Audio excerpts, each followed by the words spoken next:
Evangelho de Marcos, capítulo 1,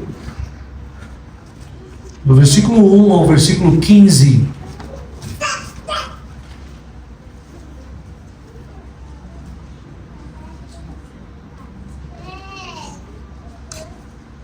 Marcos, capítulo 1, de 1 a 15.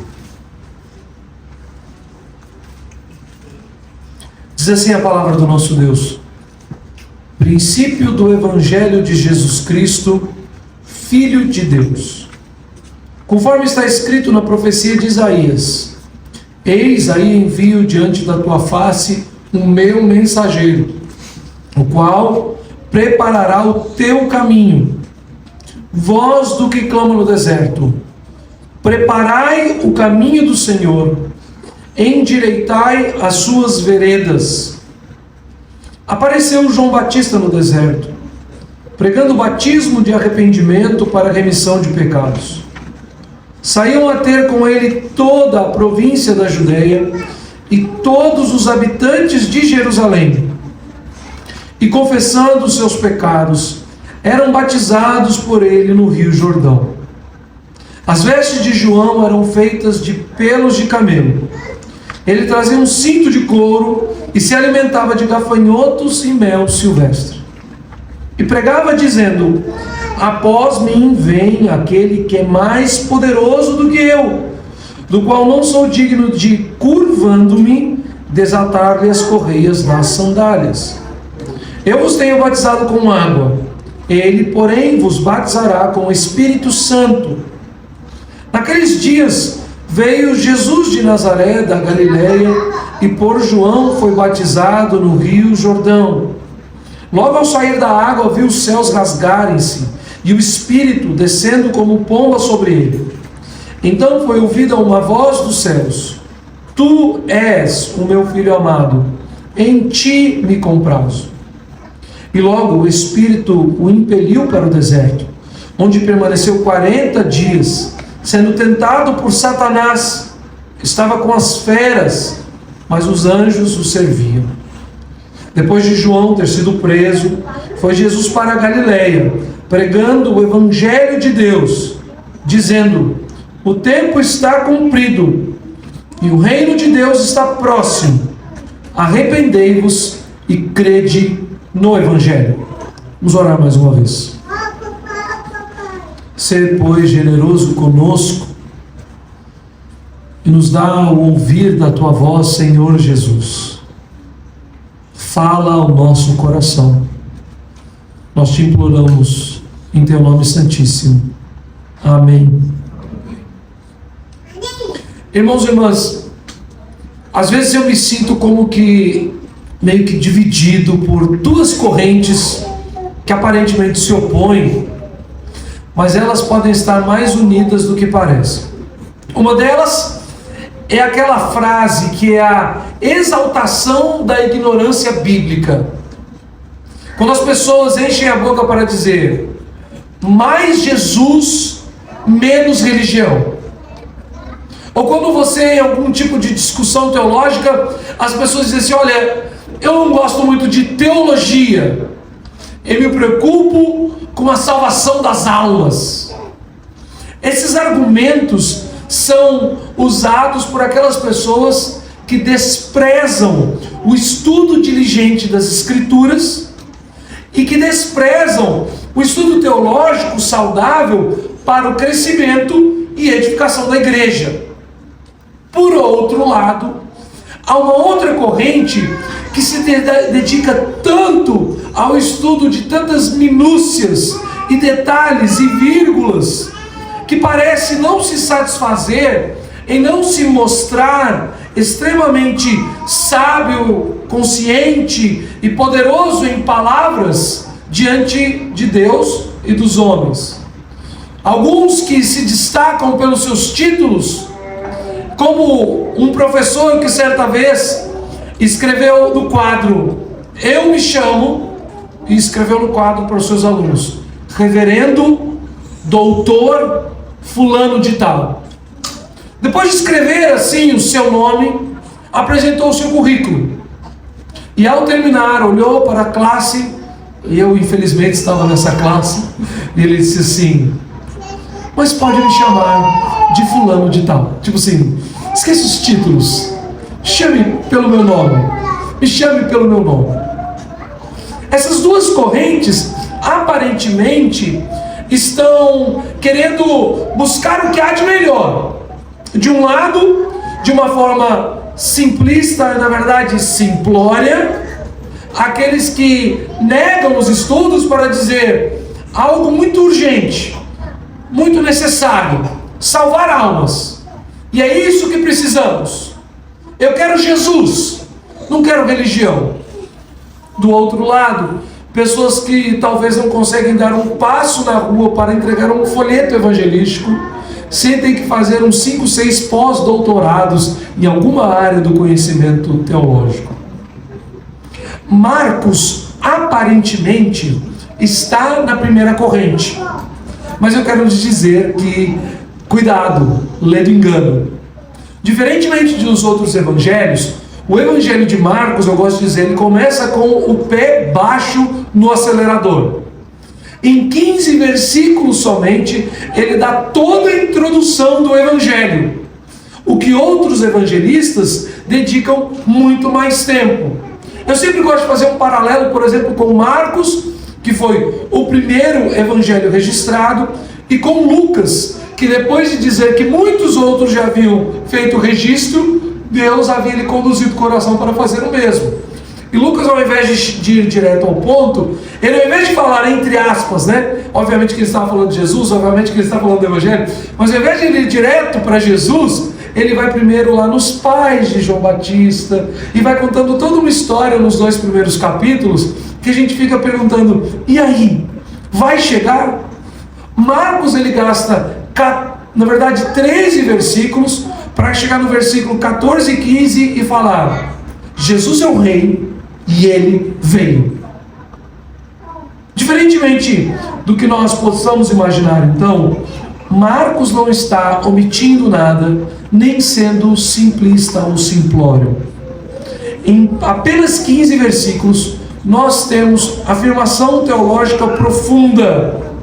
Mas diferentemente também da segunda corrente que eu falei, Marcos não está preocupado em fazer uma tese de doutorado.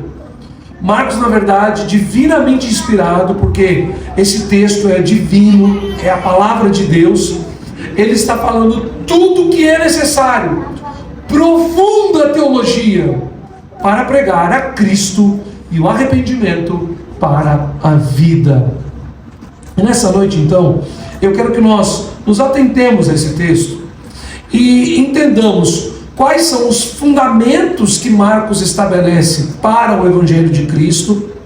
E depois de vermos os fundamentos que ele estabelece, nós vamos compreender como, ao lançar os fundamentos, Marcos prega de forma poderosa e o que os próprios fundamentos declaram a respeito da pessoa de Cristo.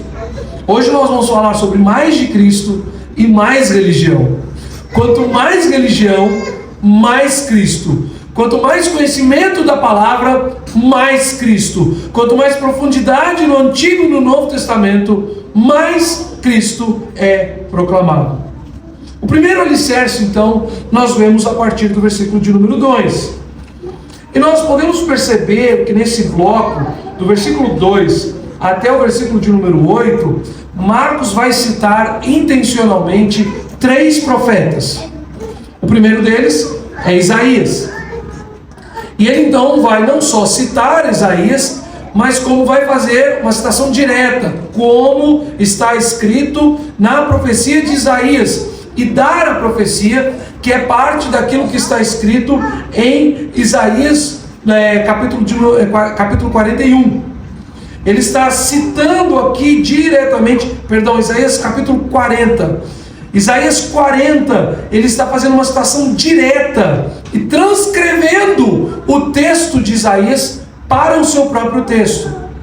E a primeira coisa que nós podemos perceber é que o primeiro fundamento, o primeiro alicerce para o Evangelho de Cristo é o Antigo Testamento.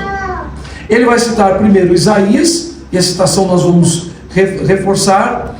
E depois ele vai citar João Batista, que é o último profeta da antiga aliança. Mas eu disse que nós temos 3 aqui. E se você prestou um pouquinho de atenção na leitura que fizemos, você vai ver que ele também está citando Elias.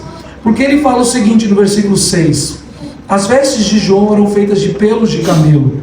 Ele trazia um cinto de couro e se alimentava de gafanhotos e mel silvestre. É exatamente o que o livro dos Reis fala a respeito de Elias, o profeta do Senhor no deserto. Aqui nós temos um segundo profeta no deserto.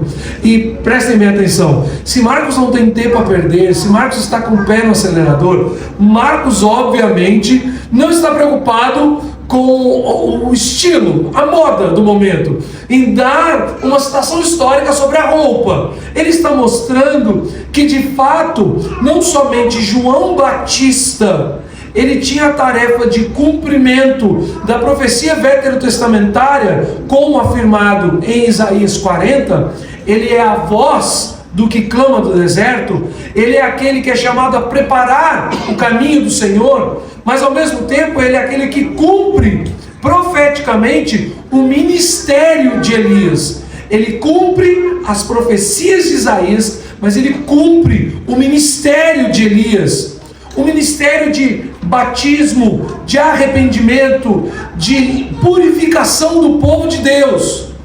Quando Isaías diz que é necessário preparar o caminho do Senhor, para a voz que clama do deserto, não é dar informação.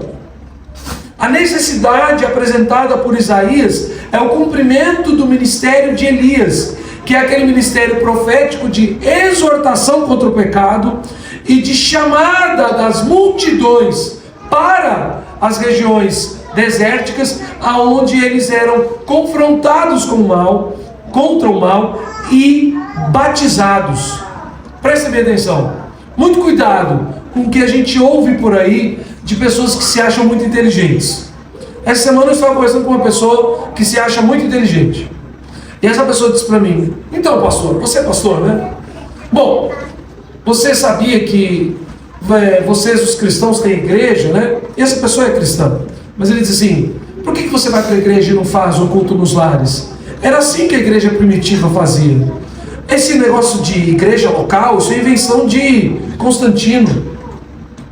Eu falei: não, mas o apóstolo Paulo pregava nas sinagogas, e depois expulso das sinagogas, pregava nas praças, ou pregava também nos teatros, em locais abertos para a pregação, local comum, público, para que as multidões pudessem ouvir o Evangelho. Pois bem, mas uma outra invenção que não tem no Antigo Testamento é a invenção do Espírito Santo. Eu falei assim: não, você está falando sobre a terceira pessoa da Trindade, como cristão, que isso é invenção? Eu falei assim: não, é porque só o Novo Testamento fala sobre isso. Não, irmão, o Antigo Testamento está repleto de testemunhos sobre a presença do Espírito Santo de Deus. Então as pessoas que se acham muito inteligentes, eles veem certas coisas e acham que estão vendo novidade. Mas o que nós temos, na verdade, no Evangelho de Cristo, e a base da nossa fé cristã, a base da existência da Igreja de Cristo Jesus, está desde a antiguidade, desde o Antigo Testamento, desde o haja luz e houve luz. Desde a criação, o Senhor colocou homens falando a respeito do plano de Deus eterno em seu Filho Jesus. E nós temos claramente esta base, essa primeiro alicerce, o Antigo Testamento. Todas as profecias veterotestamentárias, todo o anúncio do Antigo Testamento anuncia, na verdade, a Cristo Jesus. O segundo fundamento que nós temos aqui está então a partir do versículo de número 9. E no versículo de número 9 nós temos Marcos registrando o testemunho ocular de João Batista. E ele diz então: naqueles dias veio Jesus de Nazaré da Galileia e por João foi batizado no Rio Jordão. Logo, ao sair da água, viu os céus rasgarem-se e o Espírito descendo como pomba sobre ele. Então foi ouvida uma voz dos céus: Tu és o meu Filho amado, em ti me comprazo.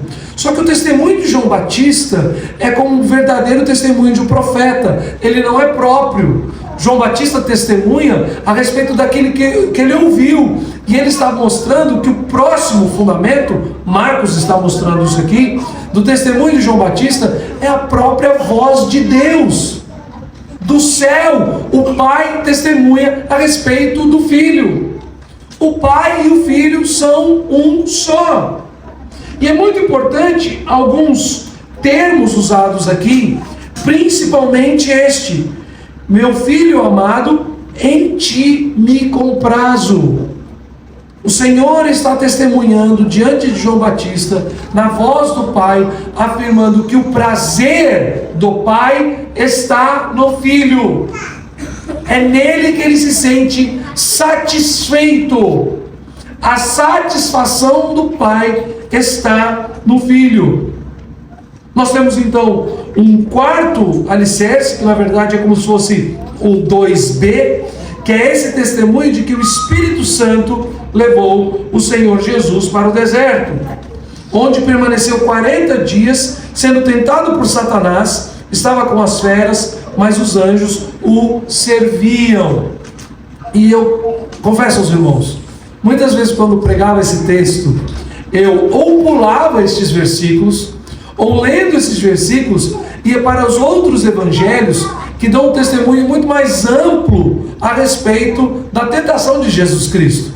Mas nós precisamos ler as Escrituras da seguinte forma: se Deus conduziu o coração de Marcos para registrar os dias e a tentação de Cristo no deserto com estas palavras, ele tem um propósito para falar com o seu povo com estas palavras. É óbvio que não é proibido você ler esse texto e ler os outros evangelhos juntos para entender melhor o que foi a tentação de Cristo no evangelho. Mas nesse fundamento do testemunho de Deus a respeito da pessoa de Cristo, que é o testemunho do Pai e do Espírito Santo. E vejam quão importante é a figura do Espírito Santo nessa breve narrativa de Marcos. Primeiro, ele dá a ideia, numa frase de transição aqui de ideias, no versículo de número 8, na boca de João Batista, dizendo: eu vos tenho batizado com água, ele, porém, vos batizará com o Espírito Santo, uma vez. Depois nós vemos que, no versículo de número 10, logo ao sair da água, viu os céus rasgarem-se e o Espírito descendo como pomba sobre ele, duas vezes. E no versículo de número 12, e logo o Espírito o impeliu para o deserto, 3 vezes. Fiquem bem atentos, nunca haverá uma repetição tão enfática em um nome de alguma pessoa da Trindade sem um propósito claro. O segundo alicerce a respeito do testemunho de Deus a respeito de Cristo não é meramente o testemunho do Pai, mas é toda a Trindade testifica a respeito do Filho. O Pai testifica a respeito do Filho, o Espírito testifica a respeito do Filho, e o Filho testifica a respeito de si mesmo, que está aqui para nós de forma muito clara, a partir do versículo de número 14, quando Jesus vai a Galileia pregando o Evangelho de Deus, dizendo: o tempo está cumprido e o reino de Deus está próximo, arrependei-vos e crede no Evangelho. A palavra próximo é uma outra palavra importante de ser compreendida. Para nós, próximo é aquilo que é vindouro. Próximo domingo, nós retornaremos aqui. No próximo ano, quero fazer uma viagem de férias para algum lugar inusitado. O próximo, como algo que ainda não veio, mas a palavra grega que é registrada aqui nos textos originais, ela não está falando sobre algo que chegará vindouro. A palavra próximo aqui quer dizer diante de vós. A ideia desta palavra é dizer para a pessoa que está lendo, que Jesus está dizendo para os seus ouvintes, que o reino de Deus está face a face com eles. Próximo, perto, a um palmo de distância. Essa é a intensidade desta palavra. Então vejam, e é muito interessante porque eu estou dizendo que o Pai testemunha a respeito do Filho, o Espírito testemunha a respeito do Filho, O Filho testemunha a respeito de si mesmo, mas quando o Filho fala a respeito do Evangelho, ele não diz que é o Evangelho de Cristo, nem é o Evangelho do Filho, ele diz que é o Evangelho de Deus. E esta ideia, mais uma vez, tem que ser clara para nós. Quando ele fala sobre Deus, ele está falando sobre a Trindade Santíssima. Ele não está falando sobre o Evangelho do Pai. Leia os Evangelhos.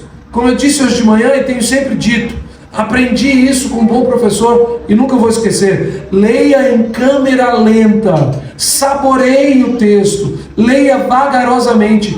Todas as vezes que o Evangelho vai falar a respeito de Jesus, falando a respeito do Pai, dessa relação pai e filho, Jesus sempre fala o Pai. Jesus nunca economiza palavras, Jesus nunca usa palavras equivocadas. Todas as suas palavras têm intenção direta. E todas as vezes que Jesus fala sobre o reino de Deus, o Evangelho de Deus, a obra de Deus, ele está falando que o Senhor, o Criador do universo, o Pai, o Filho e o Espírito Santo, que sendo um só Deus, subsistem em três pessoas, que este é o único Deus vivo e verdadeiro, e que a obra dele é completa em todas as eras. Em momento algum, o Pai fez algo sem o Filho e sem o Espírito Santo. Em momento algum, o Espírito Santo age sem a direção do Pai e a ordenança do Filho. Em momento algum, o Filho agiu de qualquer forma, sem estar em perfeita unidade com o Pai e com o Espírito. Nós temos então, meus irmãos, esses alicerces, e como eu disse, ao invés de serem três, nós temos dois, e o segundo é como se fosse uma letra B. Esses dois pilares se mantêm firmes: a palavra de Deus e a vontade de Deus. E eles jamais podem ser compreendidos dissociados. A maior heresia que alguém pode querer afirmar é falar que Deus está agindo, revelando a sua vontade, mas aos olhos nitidamente, nós vemos que o que está acontecendo não está de acordo com a palavra. Nós não podemos achar que Deus age dissociado da sua palavra. O Evangelho de Cristo Jesus, a obra perfeita do Cordeiro de Deus, o estabelecimento real, vivo, verdadeiro do reino de Deus, é um exercício da plena vontade do Pai, de acordo com a sua própria palavra. Prestem bem atenção. O texto bíblico não prende a vontade de Deus. O texto bíblico está cativo à vontade de Deus. Deus não está preso ao texto bíblico, mas o texto bíblico está cativo a Deus, porque ele é a sua palavra. A palavra viva de Deus é o alicerce perfeito da revelação da vontade de Deus, executada de forma perfeita no Filho. E o que esta palavra fala a respeito do Filho nestes 15 primeiros versículos? A primeira coisa que nós vemos é que do versículo 2 ao versículo de número 8, há um grande argumento a respeito de Cristo. A primeira parte deste argumento está na profecia de Isaías. Eis aí envio diante da tua face o meu mensageiro, o qual preparará o teu caminho. Voz do que clama no deserto, preparai o caminho do Senhor, endireitai as suas veredas. Eu sei que eu vou ser repetitivo, mas você consegue ler em câmera lenta? Você consegue ler esse texto com atenção? Preste bem atenção. Voz do que clama no deserto. Há alguém que clama no deserto, mas há uma atribuição distinta do que clama à sua voz. É como que se a voz do que clama tivesse autoridade sobre aquele que clama.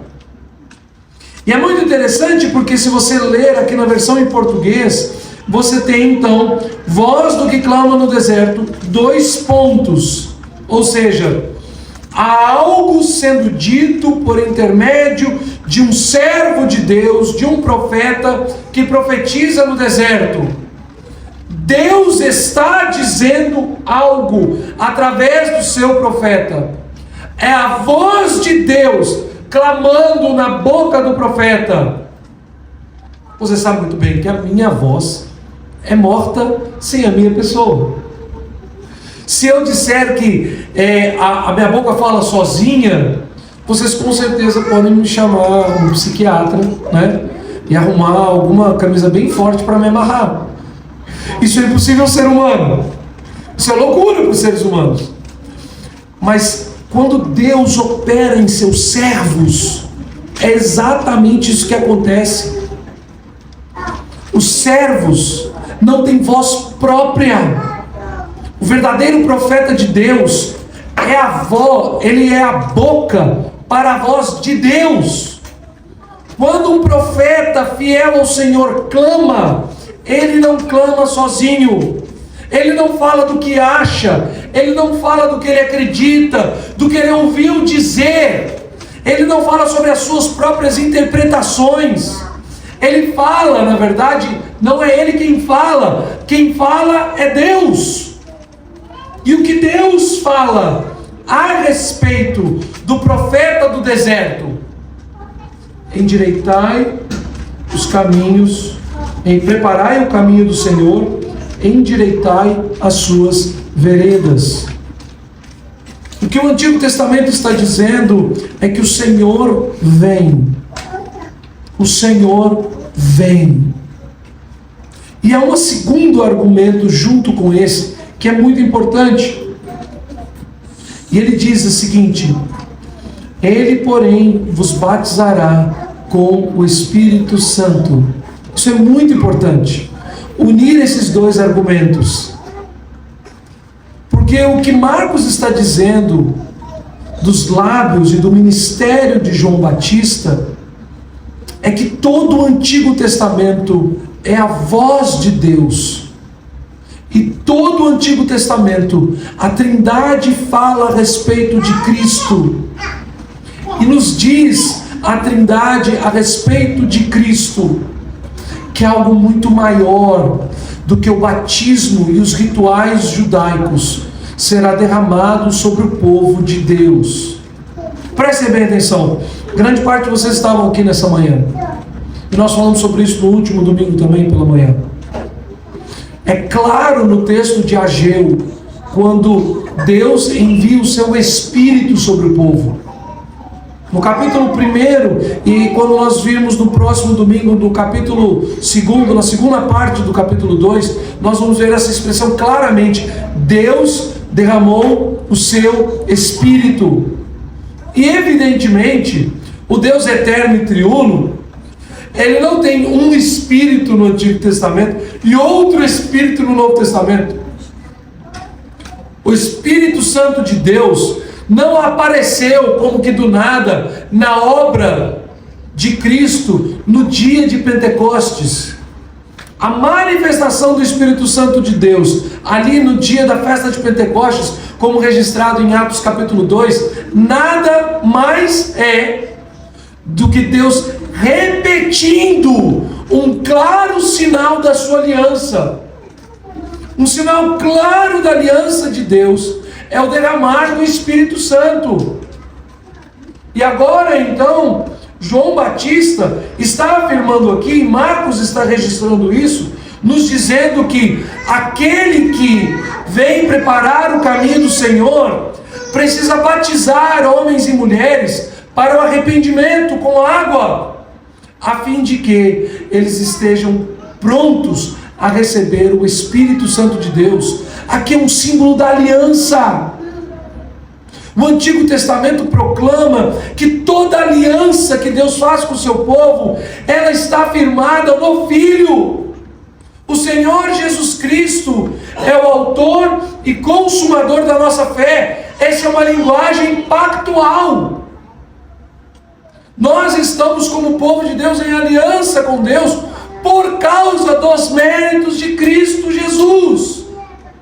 Nós lemos na liturgia desta manhã a pergunta 34 do Catecismo Maior, que diz que na antiga aliança, na antiga dispensação da aliança, os homens e mulheres foram salvos pelos benefícios da fé daquele tempo. E tudo o que eles tinham eram símbolos que apontavam para Cristo. Eles não foram salvos sem o Espírito Santo, eles não foram salvos sem a palavra, não havia vontade de Deus revelada sem a revelação da palavra, não havia distinção entre a vontade e a palavra. O agir de Deus se deu no meio da sua igreja, por todas as eras, através de um só pacto, de uma só aliança. E o símbolo dessa aliança no meio do seu povo é a santa presença do Espírito de Deus. A primeira coisa, então, que este texto nos fala a respeito de Cristo é que Ele é o autor e consumador da nossa fé. Ele é o elo perfeito da aliança de Deus com o seu povo. O Deus homem, o homem Deus, vero Deus, vero homem. A segunda coisa que esse texto nos fala, então, nesses dois alicerces, é a respeito da pessoa de Cristo e do seu ministério. Veja, nós estamos ainda no versículo de número 9 ao versículo de número 11. E a expressão que eu chamei a atenção de vocês alguns momentos atrás é a expressão mais importante desse momento. Primeiro, nós vemos aqui o registro do testemunho de João Batista. Logo ao sair da água, versículo 10, viu os céus rasgarem-se e o Espírito descendo como pomba sobre ele. Ele não se encarnou numa pomba, muito cuidado.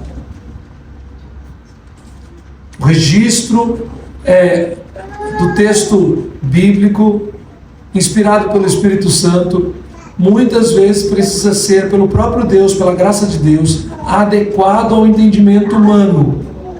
João Batista nunca tinha visto o Espírito de Deus, e eu digo para vocês que eu também nunca vi com os meus olhos o Espírito de Deus, mas João Batista ali viu a manifestação plena do Espírito de Deus. E o que aconteceu? Ele só pôde descrever dentro daquilo que ele tinha capacidade de compreender mentalmente, como uma pomba. A aparência era como um pássaro que bate as suas asas e sobrevoa, que fica ali pairando. Talvez, no nosso contexto biológico nativo brasileiro, a gente podia até comparar com um beija-flor. Poderíamos dar outras figuras, mas que são compreensíveis na nossa mente. O Espírito Santo de Deus não tem corpo e não se encarna, muito menos em animais. Parênteses, por isso que é uma afronta à Trindade, é um pecado gravíssimo fazer qualquer desenho de pomba para simbolizar a pessoa, a terceira pessoa da Trindade. Isso é gravíssimo, isso é gravíssimo, isso é uma heresia. Vocês podem até achar que eu sou um radical neopuritano, o problema é de vocês com Deus, mas é uma grave heresia, não se pode fazer isso. E nessa descrição da presença santíssima da Trindade ali, ele diz que a voz do Pai afirma que ele se compraz no Filho. Isso é muito importante para a nossa visão do Evangelho. Porque o que ele está dizendo? Que o único em quem ele tem real prazer e satisfação é no Filho. Lembrem-se, meus irmãos, do texto de Isaías 53, quando Isaías nos diz que o Pai se agradou em moer o Filho pelos nossos pecados. O Pai se agradou em fazer o Filho sofrer. Quando toda a multidão está sendo batizada por João Batista, vem o Filho para receber o batismo, não por causa dos pecados do Filho, mas ele é batizado por causa dos pecados de toda a humanidade. E por que ele precisa ser batizado? Para receber sobre si a identificação e a autoridade de pagar os pecados de toda a humanidade. Porque o único sacrifício perfeito que aplaca a ira de Deus, porque dá prazer a Deus e agrada a Deus, é o sacrifício de Cristo Jesus. Nós lemos esse texto em câmera rápida e achamos que é uma frase muito bonita.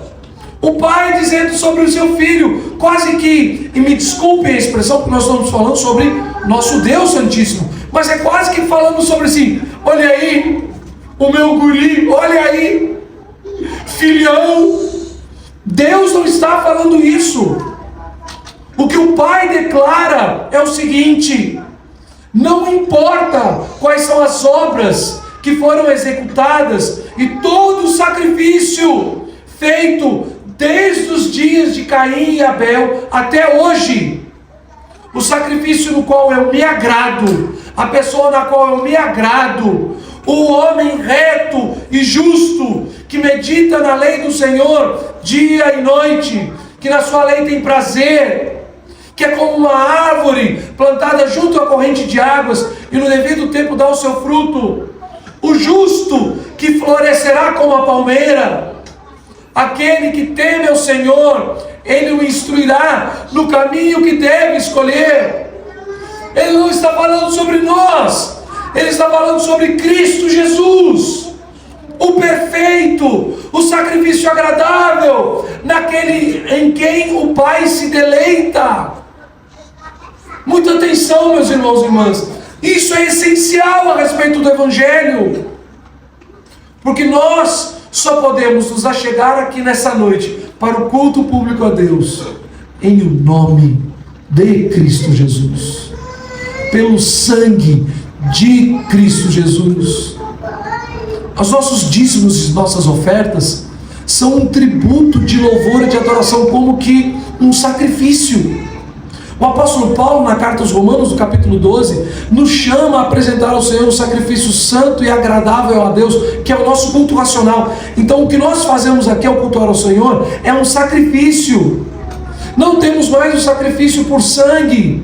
Não trazemos aqui um bezerro para matar o bezerro, espirrar o sangue em todos vocês e queimar o bezerro aqui na frente. Não existe mais altar na frente da igreja. Mas quando nós cantamos a respeito, dos altares, cantamos isso hoje de manhã, quando falamos assim, que de todas as tribos, povos e raças, aí nós falamos assim: a nós só nos cabe tudo dedicar a oferta suave ao Senhor, e a vida no teu altar. Ou seja, o que era feito de forma morta no Antigo Testamento, a igreja deve continuar fazendo, mas de forma viva. Mas só o fazemos porque Deus se agrada, o Pai se agrada do Filho. Quando você cantar, cante sabendo: o Pai ama o Filho. Quando canta nos lábios do povo de Deus.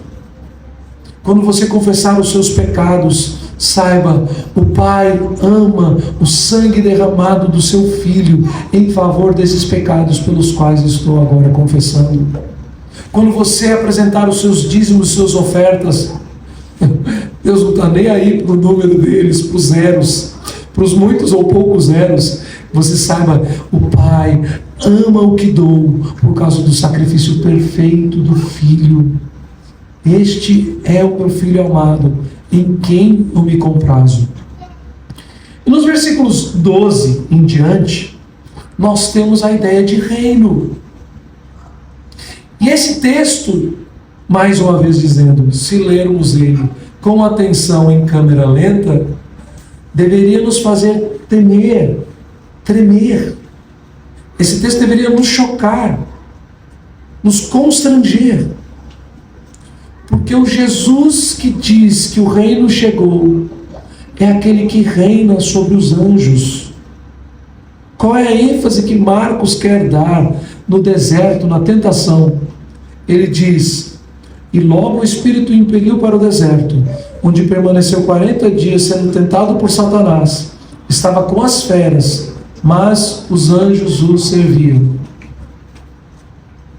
Nós temos diante do Filho de Deus o príncipe da potestade do ar, Satanás, lhe tentando diariamente por 40 dias.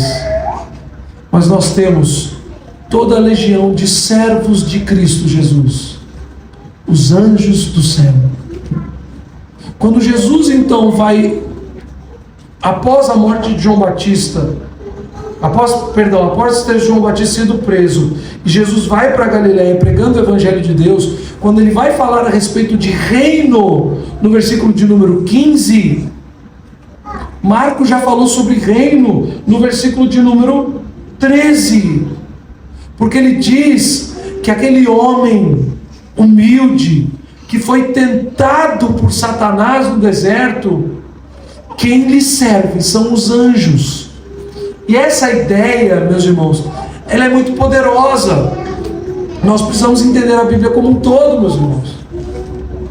Todo e qualquer profeta do Antigo Testamento, quando via um anjo, tremia.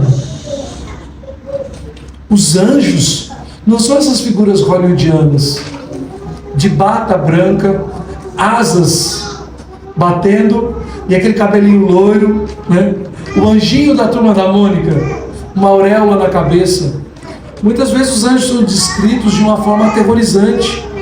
Os serafins são seres incandescentes. Um serafim é um ser do tamanho de um gigante de 3 metros, que pega fogo. Você já pensou se um serafim entrasse aqui? Dependendo da plateia, vocês são mais presbiterianos, assim, mais conservadores. Você fala, meus irmãos, nós oramos para que os serafins do Senhor venham no nosso meio. Aí vai ter gente que vai ajoelhar e falar, pedindo para os serafins virem. Se você tem consciência bíblica do que é um serafim, e se alguém disser para você com verdade que um serafim virá daqui a pouco, eu sairia correndo. Todos os profetas faziam isso. Todos os profetas, ao verem a glória de Deus e a manifestação dos anjos servindo a Deus, eles tremiam. Marcos está dizendo isso. Aquele lugar de deserto, de sequidão, de provação, de sofrimento, foi o lugar onde Deus deu os seus próprios anjos a servir o nosso Redentor. Cristo é Rei dos céus. E aí, então, no versículo 14 e 15, ele vai dizer que o Rei dos céus chega diante do povo da Galileia e diz, o reino chegou. O reino está aqui. Prestem minha atenção.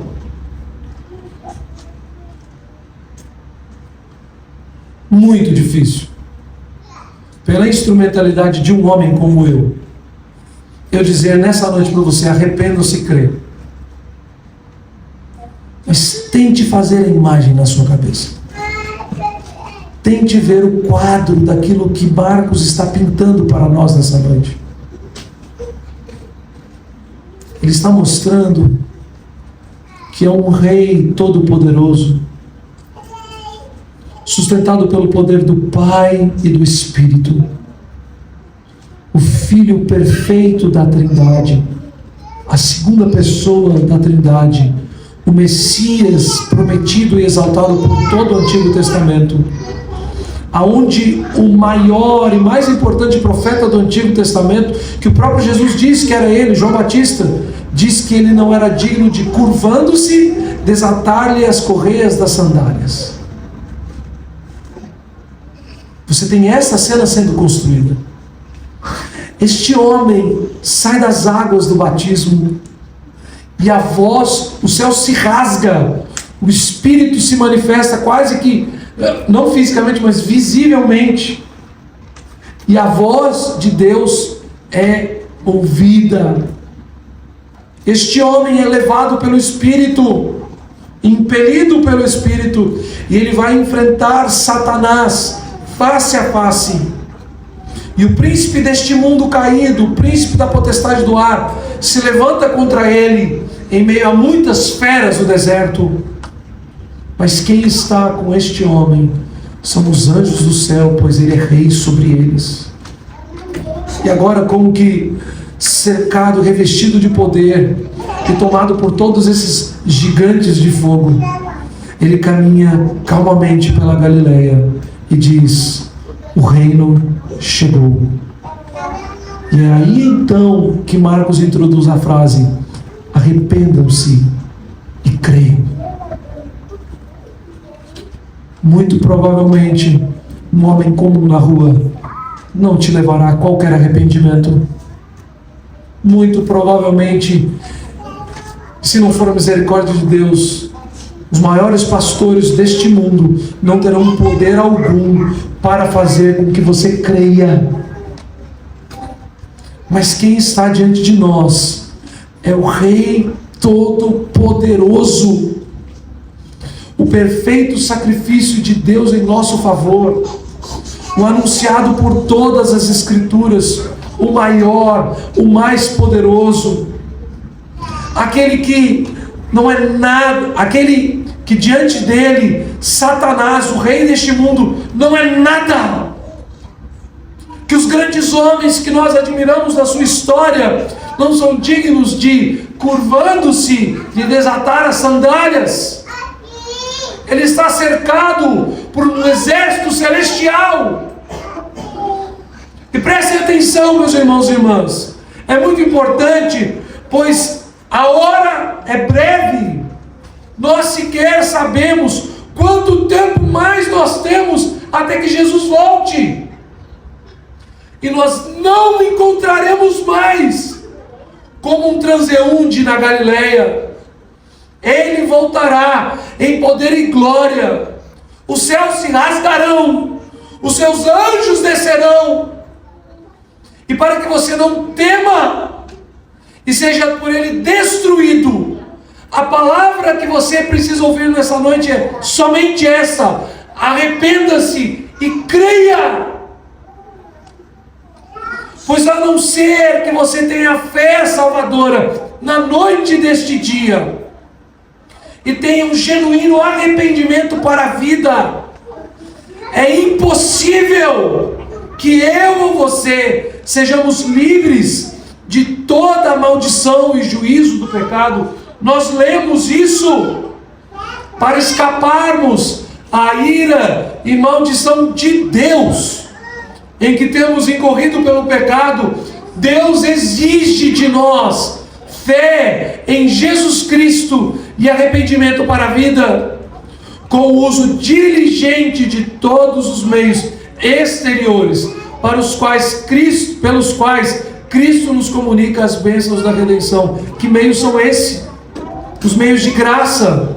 E você está agora, neste momento, diante de um meio de graça: a pregação do Evangelho de Cristo Jesus, sendo chamado por Deus para um segundo meio de graça, o batismo para a vida de arrependimento, para a sua salvação, a fim de que você possa participar, como o povo de Deus, do terceiro meio de graça, a mesa do Senhor Jesus, o pão e o vinho que lhe sustentam, e para perseverar com os santos até a consumação dos séculos. Ah, meus irmãos e irmãs, eu falo sobre essas coisas e eu ainda tenho dificuldade na minha própria mente de fazer a imagem como ela deveria ser. Mas muito cuidado nessa noite. Não é um pastor de voz esganiçada que está gritando diante de vocês. É o Evangelho de Cristo Jesus. É a voz profética da sua palavra, chamando a mim e a você arrependimento e fé. Fé e arrependimento. É Cristo glorificado, falando à sua igreja nessa noite mais uma vez, a fim de que nós creiamos e respondamos para a vida. Humilhe-se. Nem eu nem você temos direito de, nos curvando, desatar as correias das suas sandálias. Ouça a voz do Pai, e assim como o Pai faz, tenha você também prazer e saciedade de todas as suas necessidades no Filho. Submeta-se. O Rei do céu reina sobre nós. Seja feita a sua vontade, assim na terra como nos céus. Que Deus possa nos abençoar.